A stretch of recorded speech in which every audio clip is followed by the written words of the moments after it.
Maharashtra board. ये है हमारा फ्रंट पेज। अब हम देखते हैं इंडेक्स। इंडेक्स में हम करने वाले हैं चैप्टर नंबर 3। ठीक है, जो कि पेज नंबर 23 पे है। चलिए शुरू करें। एक्सो जेनेटिक। एक्सो मतलब बाहर, जेनेटिक मतलब बाहर से जनरेट होने वाला, धरती के बाहर जनरेट हो रहा है।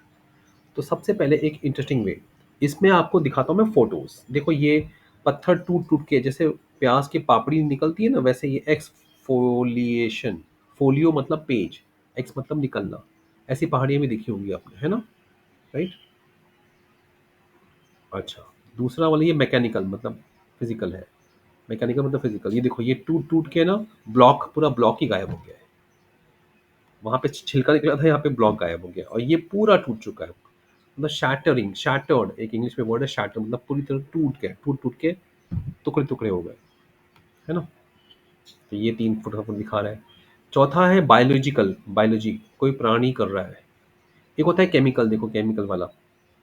तो जहाँ पे एरिड है, जहाँ पे सूखा है वहाँ पे होगा फिजिकल, और जहाँ पे गीला है ह्यूमिड वहाँ पे होगा, सिंपल है, अ, ये मैकेनिकल। फिजिकल, सॉरी सॉरी मैंने उल्टा बोल दिया कि एरिड में मैकेनिकल होगा और जहाँ पे गीला है वहाँ केमिकल होगा। राइट। तो क्योंकि वो पानी है, पानी पानी में केमिकल्स रहेंगे, सल्फर डाइऑक्साइड में बारिश से निकलेगा, अलग अलग केमिकल्स आएंगे। और बायोलॉजिकल तो हर जगह रहता है। तो 3 तरह है ना, फिजिकल, केमिकल, बायोलॉजिकल। फिजिकल को मैकेनिकल बोलते हैं। राइट, इजी है। तो ये वेदरिंग। अब वेदरिंग क्या चीज़ होती है? वेदरिंग मतलब ब्रेकिंग ऑफ इनटू पीसेस। उसके लिए प्रॉपर वर्ड क्या है? देखो सिंपल, अरे मैं तो सही बोला था, ब्रेकिंग और ऑफ रॉक्स। ब्रेकिंग और weakening of rocks is called weathering. इतना ही लिखोगे एग्जाम में, फुल मार्क्स मिलेगा। आई बात समझ में? ठीक है। अब 3 तरह की चीज़ें होती है, वेदरिंग होता है, मास मूवमेंट होता है और इरोजन होता है। खुशखबर, इरोजन के लिए आपको कुछ करना नहीं है, बिकॉज इरोजन नेक्स्ट चैप्टर में सिखाने वाले हैं। इरोजन वो पानी से होता है ना, ग्लेशियर का पानी, सी का पानी और फ्लोइंग वाटर। और विंड से होता है, मतलब मिट्टी निकल जाती है। इस चैप्टर में हम क्या पढ़ेंगे? हम पढ़ेंगे वेदरिंग, और दूसरा हम पढ़ेंगे मास मूवमेंट्स। ठीक है, ओके। तो अब देखो इसमें कौन सी चीज़ से होता है? टेम्परेचर, प्रेशर, ये सब चीज़ लिखा हुआ है। तो एक एक करके हम करते हैं। एक्सफोलिएशन मतलब उसका अपर लेयर निकलता जाएगा, ये लिखा हुआ है exfoliation. The exposed part of rock, जो एक्सपोज्ड पार्ट है, जो ओपन पार्ट है, जो मिट्टी के अंदर दबा नहीं, उसको बोलते हैं एक्सपोज्ड पार्ट। हीट को, सन को, लाइट को एक्सपोज है ना? और जो इनर पार्ट है वो कूल है, लेकिन जो बाहर का पार्ट है वो गर्म होगा। फिर गर्म हो, ठंडा होते होते ऊपर की लेयर निकलती जाएगी। इसको बोलते हैं एक्सफोलिएशन। ऐसे प्याज की तरह, देखो नीचे का डायग्राम दिख रहा है ना, एकदम प्याज की तरह दिखता है। राइट। दूसरा टेम्परेचर, टेम्परेचर कम ज़्यादा होगा। ओके। कभी कभी पानी नीचे जाता है ना अंदर, और वो फ्रीज होता है। फ्रीज होता है तो वो बन जाता है बर्फ। बर्फ के प्रेशर से वो फिर हेलो मानवी, हेलो मानवी नाम है तुम्हारा ना? अरे वो सॉरी, वो अभी मैं तुमको अर्जेंट है, 3 बजे बात कराऊं? 3 बजे? इतना अर्जेंट है? अच्छा ठीक है, ओके। 10 मिनट बाद बोलता हूँ, ओके।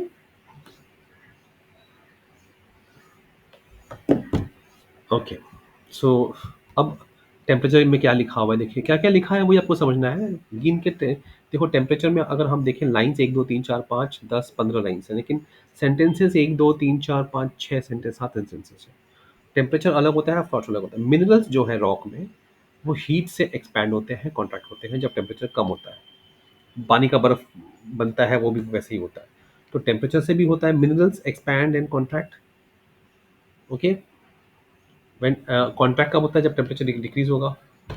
तो इस कॉन्ट्रैक्टिंग एक्सपैंडिंग से रॉक के अंदर टेंशन क्रिएट होता है। This develops tension in the rock particles. अब हर एक मिनरल का अलग स्वभाव है। ठीक है। Some minerals expand, others do not expand as much. कुछ बहुत एक्सपैंड कर जाते हैं, कुछ नहीं करते। तो इससे क्या होता है, वो टेंशन से वो टूट जाता है। ओके। तो क्रैक डेवलप हो जाएगा। As a result crack develops, लिखा है ना, देखो as a result crack develops and they break. तो diurnal range, what is diurnal range? एक दिन का रेंज। ओके, बहुत हाई है, जैसे कि अफगानिस्तान में सवेरे 45 डिग्री, रात को -10 -20 डिग्री, मतलब 60 डिग्री का फर्क पड़ रहा है। तो ज़्यादा गर्म ज़्यादा ठंडा करने से कोई भी चीज़ टूट जाती है। ओके, तो ये चीज़ हॉट डेजर्ट्स पे बहुत होती है, क्योंकि रात को बहुत ठंडी पड़ती है, दिन में बहुत गर्मी पड़ती है। राइट, हो गया टेम्परेचर का। अब फ्रॉस्ट में भी यही है कि जब पानी फ्रीज होकर बर्फ बनता है तो उसका पता है ना कि वॉल्यूम इंक्रीजेस, तो पानी चला गया अंदर, फ्रॉस्ट, मिनी मिनी ड्रॉप्स चले गए अंदर।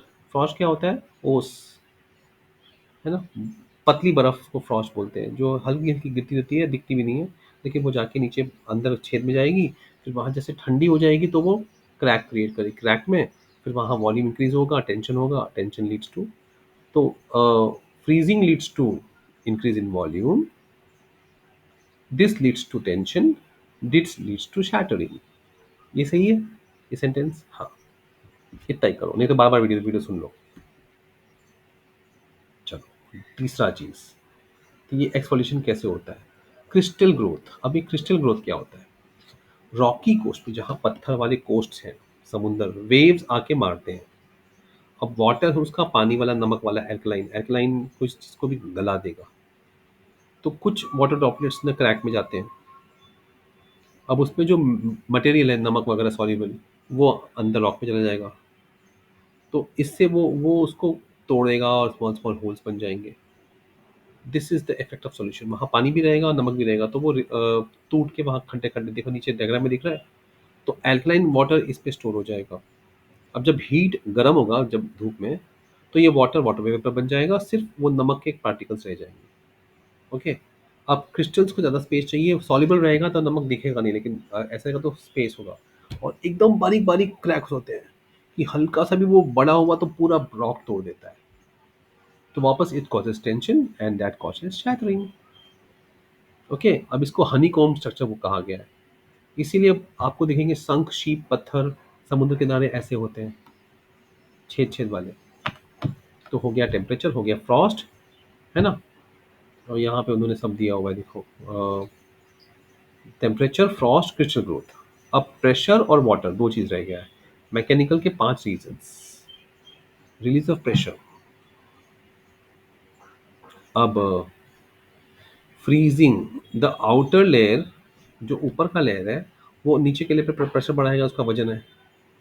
ठीक है, अब जैसे ही वो हट जाता है, एक्सफोलेशन हो जाता है, तो नीचे वाले का प्रेशर कम हो गया ना, अब वो फ्री हो गया, तो फ्री हो गया तो वो भी टूट जाता है, बिकॉज वो अब तक दब दब के चुप के बैठा हुआ था।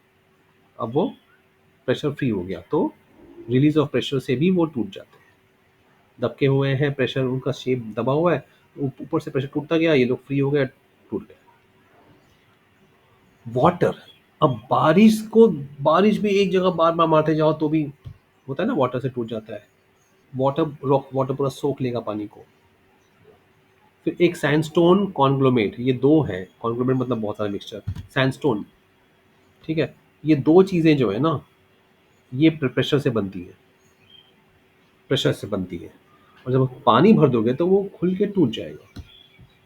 जब पानी भरोगे तो ये पार्टिकल्स लूज हो जाएंगे, क्योंकि ये प्रेशर से बने हुए हैं, ये चिपके नहीं हुए हैं। ये बस एकदम जैसे मम्मी बेसन का लड्डू बनाती है, दबा दिया है उसको, अब उसमें पानी डालोगे तो बेसन का लड्डू टूट जाएगा ना, वैसे ये ग्रेन्स बन जाएंगे, ग्रैनुअल, इसलिए इसे कहते हैं ग्रैनुलर वेदरिंग। हो गई बात। तो एग्जाम पॉइंट ऑफ व्यू से मैं बता रहा हूँ आपको कि एग्जाम में आपको ये 5 पॉइंट्स लिखने हैं। Temperature, Frost, very good, release of pressure, हाँ सीक्वेंस इंपॉर्टेंट नहीं है। चौथा क्या है? वाटर, और पांचवा टेम्परेचर, फ्रॉस्ट, और क्या है, और क्या है, और क्या है, बताइए बताइए बताइए, किस किस चीज़ से होता है? Crystal growth. क्रिस्टल ग्रोथ लोगों को जल्दी याद नहीं आता, क्योंकि वो पानी पानी है, यहाँ क्रिस्टल आ गया बीच में। ठीक है, चलो, अब बोले take a glass of water, एक पीस ऑफ चॉक डाल दो, नेक्स्ट डे क्या होगा? तो नेक्स्ट डे का इंतज़ार करना है आपको। और फिर एक और दे रहे हैं, स्क्रूज का एक्सपेरिमेंट दे रहे हैं आपको, है ना।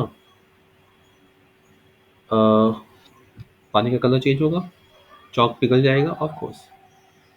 अब कुछ आयरन नेल्स को, लोहे के नेल्स को लीजिए, गीले कपड़े पे रख दीजिए, तो वो जंग स्टेन आ जाएगा, ब्राउन कलर का, क्योंकि वो पानी ऑक्सीजन से मिलता है हवा के और बन जाता है ऑक्साइड, इसको बोलते हैं ऑक्सीडेशन। सेब को काट के रखो तो जल्दी से दिखता है ना रेड कलर की लेयर, तो वो आयन ऑक्साइड। कोई भी मेटल का ऑक्साइड मतलब ऑक्सीजन से मिल गया तो वो बन गया ऑक्साइड। अब केमिकल वेदरिंग की बात करें तो केमिकल वेदरिंग में सबसे इंपॉर्टेंट चीज़ है पानी। पानी में बहुत सारे होते हैं, और एक पानी एक यूनिवर्सल सॉल्वेंट है ना, सब कुछ मिल जाता है उसमें, तो उसमें बहुत कुछ चीज़ें डिजॉल्व है, और वो सब जो केमिकल्स हैं कार्बन सल्फर ये वो हजार केमिकल्स वो सब जाके नीचे रिएक्शन करती हैं अपने स्वभाव के अनुसार।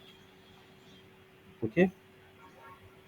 तो अ, जहाँ पे हैवी रेनफॉल है केमिकल वेदरिंग के तीन चार कारण दिए हुए हैं। पहला दिया है कार्बोनेशन, कार्बन चला गया अंदर, कार्बन से कार्बोनिक एसिड बन गया। ठीक है, दिखा देता हूँ।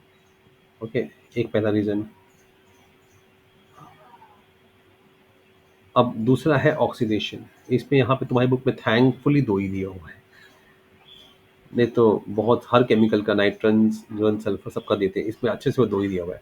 ऑक्सीजन का हो जाएगा ऑक्सीडेशन, रस्ट बोलते हैं। देखा ना, पढ़ लो क्या लिखा है।